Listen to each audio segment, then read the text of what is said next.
The most frightening thing about retirement is not having too much free time. It is waking up one morning and realizing that you no longer know what makes the day worth getting out of bed for. I know that feeling because I have lived long enough to lose people I loved, to watch busy homes become quiet, and to see strong men and women become frightened of their own silence. I am Margaret Rose, and although I am well into my 90s now, I still remember the morning when I first understood that retirement could either become a beautiful new chapter or slowly turn into a life of waiting. I had imagined retirement would feel like freedom. Instead, for a while, it felt like somebody had quietly removed the map from my hands. The meetings were gone. The errands connected to work were gone. The familiar faces disappeared one by one. I could make coffee at any hour I wanted, but suddenly I had to ask myself a question I had never had time to ask before. What do I want my life to be when nobody needs me to be somewhere at 9 o'clock? That question frightened me more than I expected. I have watched people answer it by making their children, grandchildren, neighbors, or friends responsible for their happiness. I understand why. Human beings need affection. I need it too. But I learned something in Silver Creek that took me decades to understand. Love becomes lighter when I stop asking another person to carry my entire happiness. I can love my family deeply and still enjoy an afternoon when nobody calls. I can miss someone without believing my life has become empty. I can welcome company without being afraid of solitude. And that brings me to the 5 things I eventually came to rely on: keeping my body as capable as I reasonably can, keeping my finances understandable, giving my days a simple rhythm, having a reason to get up, and protecting a few genuine relationships while learning to enjoy my own company. I did not discover these 5 foundations all at once. One came to me through a frightening afternoon, another through a mistake with money, and another through a lonely Sunday that I still remember. But the one I learned first may be the one that gives everything else a chance to work. And I learned it from watching what happened when an old friend could no longer trust her own legs. When I was 82, I began paying much closer attention to the people around me because I could see the future more clearly than I had when I was younger. One neighbor, Evelyn, was only a few years older than I was, and she had always been the woman who carried the heaviest grocery bags, climbed the porch steps without thinking, and insisted on doing things herself. Then one winter she slipped on an icy path. She recovered, but something changed inside her. She became afraid of falling again. First she stopped walking to the market. Then she stopped gardening. Then she started asking her daughter to do small things that she had once done without a thought. Her daughter loved her, of course, but I watched Evelyn's confidence shrink along with her activity. That experience stayed with me. I realized that physical independence was not about proving that I never needed help. It was about preserving as much choice as I reasonably could. So I began treating ordinary movement as part of my life, rather than as an exercise assignment. I walked around Silver Creek. I carried small grocery bags. I stood up from my chair without using my hands when I could do it safely. I kept working in my garden, slowly, with plenty of rest. I stretched because it felt good, not because I wanted to win some contest. I also became more respectful of my limits. That was an important lesson. Independence does not mean refusing help. Sometimes independence means accepting help early enough that I can keep doing the things that matter to me. I have also learned that food belongs in this picture, but not as a magical solution. I simply feel better when most of my meals contain ordinary foods I recognize: vegetables, fruit, beans, whole grains when they suit me, nuts, eggs, fish, yogurt, and enough water for my own needs. I do not believe one fruit can rescue a life, and I have never trusted anyone who tells me otherwise. I think consistency matters more than excitement. A bowl of berries is not a miracle. An apple is not a miracle. A plate of vegetables is not a miracle. but choosing nourishing food again and again can become part of a life that supports me. Then came another lesson, one that had nothing to do with my legs and everything to do with the fear that can keep an older person awake at night: money. I thought I understood financial security until I saw how quickly uncertainty could steal peace from someone who had spent a lifetime working for it. My friend Clara taught me that lesson without intending to. She was a generous woman, always helping relatives, lending money, paying for dinners, and saying yes whenever someone asked. After retirement, her income became simpler, but her generosity did not. She kept giving because she was afraid that saying no would make people love her less. One afternoon, she showed me a stack of unopened bills and admitted she had stopped looking at her bank statements because they frightened her. I remember sitting beside her at the kitchen table and thinking, how can a person feel free when she is afraid to open an envelope? That day changed how I looked at money. I began keeping my own finances simple enough for me to understand. I knew what came in. I knew what had to go out. I kept track of regular expenses. I avoided buying things simply because an advertisement told me that aging required them. I also became careful about giving. I still give when I can, but I no longer confuse generosity with proving that I am a good person. Financial stability, at least as I understand it, is not about being wealthy. It is about knowing enough about my own situation that fear does not run my household. I have watched people with modest means sleep peacefully because they understood their budget, while people with much more money worried constantly because they did not know where it was going. That taught me another surprising truth. Simplicity can feel richer than abundance when I am no longer trying to impress anyone. And once I simplified money, I discovered something else. My days needed structure. Retirement had taken away the schedule that work had imposed on me, and without replacing it, I became strangely restless. So I created a gentle rhythm. I wake around the same time. I make breakfast. I move my body. I tend to small household tasks.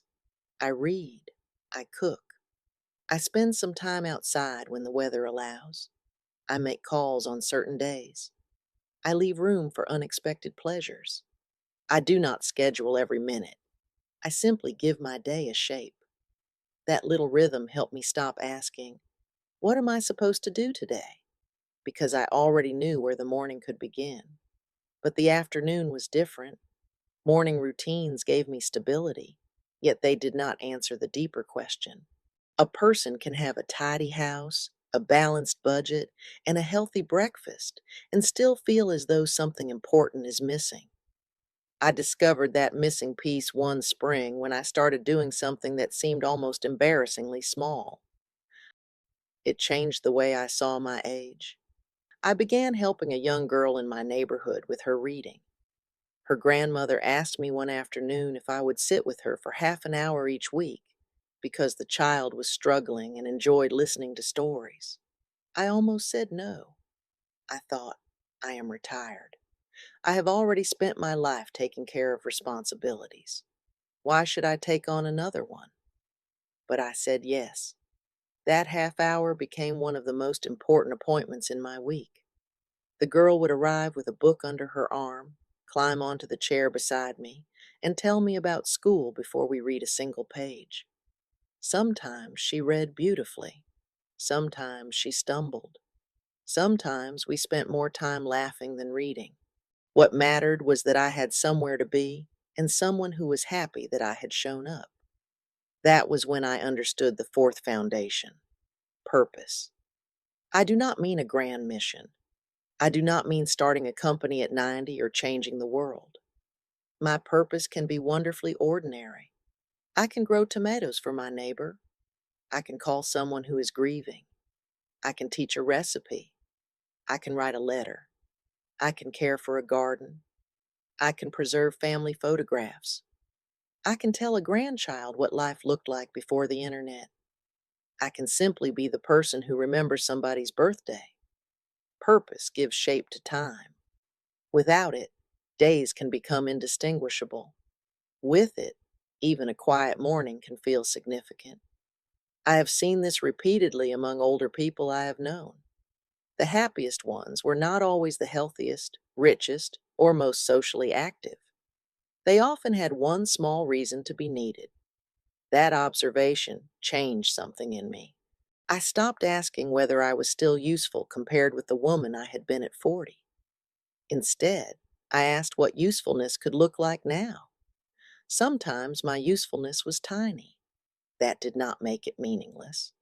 But there was another danger I had not yet faced. Purpose could bring me into contact with people, but I still had to learn how not to make those people responsible for filling every empty space in my life. I had spent years believing that a full social calendar meant a full heart. Then my circle became smaller. Friends moved, some passed away, family members became busy, phone calls became less frequent. At first, I interpreted every silence personally. I wondered whether I had become forgettable. Then one evening, sitting alone in my kitchen, I realized I had been asking the wrong question. The question was not, why are fewer people around me? The question was, can I remain open to love without becoming afraid of quiet? I was about to learn the answer in the most ordinary place imaginable, my own living room. The first time I deliberately spent an entire evening alone without television running in the background, I thought I would be miserable. I made tea, turned on one lamp, opened a book, and listened to the sounds of my little house. The refrigerator hummed. A car passed outside. Somewhere down the street, a dog barked. I remember thinking, Margaret, this is what everyone warned you about. But then something unexpected happened. Nothing happened. And that was the gift. I did not have to perform. I did not have to answer questions. I did not have to entertain anyone. I could simply exist. I began learning to enjoy my own company in small ways. I cooked one of my favorite meals even when nobody else was coming. I bought flowers for my own kitchen. I sat on the porch with coffee. I listened to old music. I worked on puzzles. I walked slowly through my garden and noticed which plants were changing. These things did not replace human connection.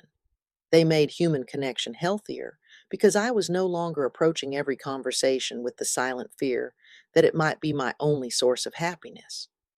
I still cherish my family. I still love seeing my grandchildren. I still enjoy a long conversation with a friend. But I no longer believe that being loved means being constantly surrounded. I have met older people from different parts of the world, and again I noticed something similar. Some lived in large families. Some lived alone. Some had neighbors who came every day. Others had only a few people they trusted. The details differed, but the strongest people often had an inner life that did not depend completely on other people's availability. They knew how to be interested in something. They knew how to make a meal. They knew how to walk somewhere. They knew how to sit quietly. They knew how to say no without guilt. And they knew how to ask for help without shame. That last part matters more than I once understood.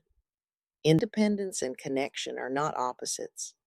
I can be independent and still need people.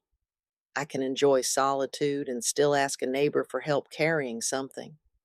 I can protect my money and still be generous. I can have a routine and still change it when life brings an unexpected invitation. I can have purpose without turning myself into somebody else's servant. This balance is what I now think of as peaceful maturity. Yet I made one mistake even after learning all of this. I thought I had to transform my whole life at once. I tried to change my meals, my schedule, my exercise, my social life, and my plans in a single month. I became tired. Then I remembered something my mother used to say about gardens. A garden is not built by shouting at the soil. It is built by returning to it. So I returned to the basics. one morning at a time. If I were sitting beside you at your kitchen table today, I would not tell you to reinvent yourself. I would ask you to look gently at an ordinary day and notice where it feels steady and where it feels frightening. I might ask whether your body is getting the movement that is comfortable and appropriate for you, whether your meals contain foods that leave you feeling nourished, and whether you understand the money that must last for the years ahead. I would ask what time you usually wake, what gives your morning a beginning, and whether you have one small reason to look forward to tomorrow. I would ask whether you have one person you can call when life becomes difficult. Then I would ask a question that sounds almost too simple. What do you enjoy when nobody is watching? I think the answer tells us something important. I have learned to build my life around small anchors rather than dramatic promises. For movement, I choose activities I can do safely and consistently. And I respect advice from my healthcare professionals when I have a medical concern or a limitation. For food, I return to simple meals instead of chasing miracle ingredients. I enjoy vegetables and fruit, beans, fish, eggs, yogurt, nuts, and other foods that fit my preferences and needs. I pay attention to portions and to how I feel, and I know that people with medical conditions may need individualized advice. I do not treat my personal habits as prescriptions for somebody else. With money, I keep things visible. I review expenses. I avoid unnecessary debt when I can. I ask questions when I do not understand something. If financial decisions become complicated, I would rather speak with a qualified professional than guess. With my daily routine, I use repetition as a friend. I wake, wash, eat, move, work, rest, connect, and prepare for sleep in roughly familiar patterns. I leave enough room for life to surprise me. With purpose, I look for something useful that fits my abilities. Sometimes it is helping someone. Sometimes it is learning. Sometimes it is caring for my home. Sometimes it is simply staying curious. And with relationships, I have become selective rather than isolated. I would rather have 3 honest conversations than 20 shallow ones. I also practice being the person who makes the call instead of waiting to be called. If I miss someone, I tell them. If I need help, I ask. If I need quiet, I allow myself to have it. These are not dramatic changes. That is precisely why I trust them. But there is one final lesson I want to leave with you, because it is the lesson that took me the longest to understand. And it is the reason I no longer fear the quiet house the way I once did. I used to believe that a happy old age meant having people around me all the time, staying busy, staying needed, and never admitting that I was afraid. Now, sitting here in my home in Silver Creek, I understand happiness differently. I think a peaceful life after retirement begins when I know that I can stand on my own feet as much as my circumstances allow, understand the money I have to work with, give my days a gentle rhythm, carry a purpose that belongs to me, and love a few people deeply without demanding that they fill every empty corner of my heart. Those 5 things have carried me through losses that once seemed impossible. I have watched friends leave this world. I have said goodbye to people I thought would always be there. I have watched children grow older and grandchildren become adults with lives of their own. I have had mornings when loneliness sat beside me at breakfast, but I have also learned that an empty chair is not proof of an empty life. A quiet phone is not proof that I am forgotten. A small house is not a small world. I can still open a book. I can still prepare a meal. I can still step outside and feel the air. I can still learn something. I can still call someone. I can still offer kindness. I can still make plans. And perhaps most importantly, I can still choose how I meet the day. If you are watching this after retirement and you are afraid that life has become smaller, I want you to hear me clearly. You do not have to become the person you were at 40 again. You do not have to compete with your younger self. You do not have to fill every hour. You do not have to pretend that aging is easy. You only have to ask what small piece of your life is still in your hands. Maybe it is breakfast. Maybe it is a walk. Maybe it is your budget. Maybe it is a phone call. Maybe it is a garden. Maybe it is learning something you have postponed for 20 years. Maybe it is simply deciding that tomorrow morning you will get dressed before you turn on the television. Start there. I have lived long enough to know that enormous changes often begin with embarrassingly small decisions repeated until they become part of us. I do not know how many mornings I have left, and neither do you, but I know this. I would rather spend the mornings I have left participating in my own life than waiting for somebody else to make it meaningful. So make your own coffee, open the curtains, eat something that nourishes you, move in a way that feels safe. Look at your finances honestly. Call one person you genuinely care about. Then sit quietly for a while and discover that your own company may be kinder than you remembered. If these words felt like a conversation with an old friend, subscribe to the channel and stay with me. I will keep sharing the simple lessons that took me more than 90 years to learn, because I believe the later chapters of life can still hold peace, purpose, curiosity, laughter, and surprising new beginnings. And I hope you will be here for the next one.